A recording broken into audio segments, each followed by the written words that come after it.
Well, g'day folks. Been a day or two. My apologies. I've had some power issues with the bus, and I think we finally sorted them.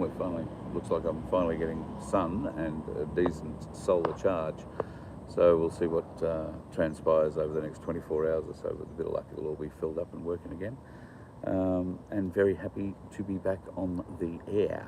It's hard to get all my computers going without having enough power, as I'm sure you would appreciate. So the last few days have been a trial, especially as I'm not very good with power and figuring out how much draws what, and where, and from which part of the bus, and on what circuit. Oh, God. Anyway, working my way through it. Life at the universe and everything is a challenge at the moment, as it usually is this time of year.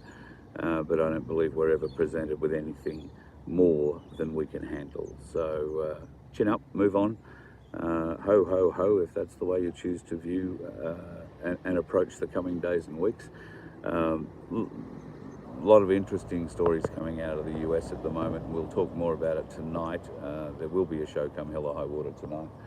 I've got quite a lot of stuff I've already downloaded this week to show you, and I'm sure you've probably caught up with a lot of that news already, so we'll skip over bits and pieces of it. There are some interesting new ones popping out today, including the Australian Federal Opposition announcing their costings for nuclear energy to make Australia zero or emissions free by 2050.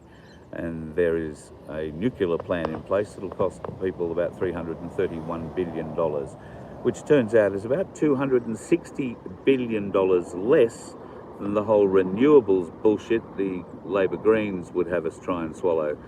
I don't know, they stopped hugging trees, those people, and they started sniffing, snorting, whatever you do with the mushrooms. They are tripping. So anyway, you watch the Labor Party scream, oh, nuclear, oh, danger, oh, nuclear. But you've got to remember the 20 most developed countries in the world have nuclear, and we ain't one of them. We are languishing in a third world country position at the moment, thanks to the Labor Party and their drive to get to zero emissions by an unrealistic time frame. And of course, not being able to have the infrastructure with the wind or the solar to back it all up, much less the batteries. So, yeah, absolutely painful. Problematic too, to say the least.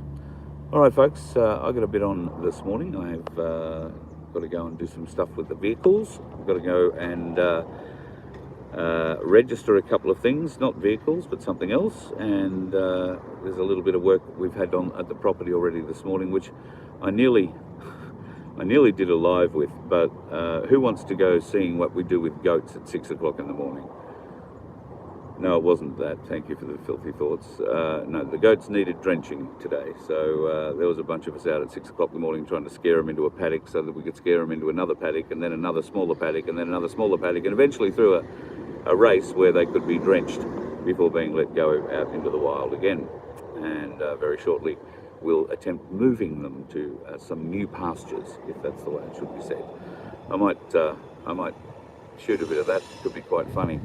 Anyway, Man with an Angle Grinder is about to fire up, and that's my cue to disappear off. If you're out on this beautiful day in this part of the world, then please enjoy it, but be safe on the roads. There are dickheads absolutely everywhere.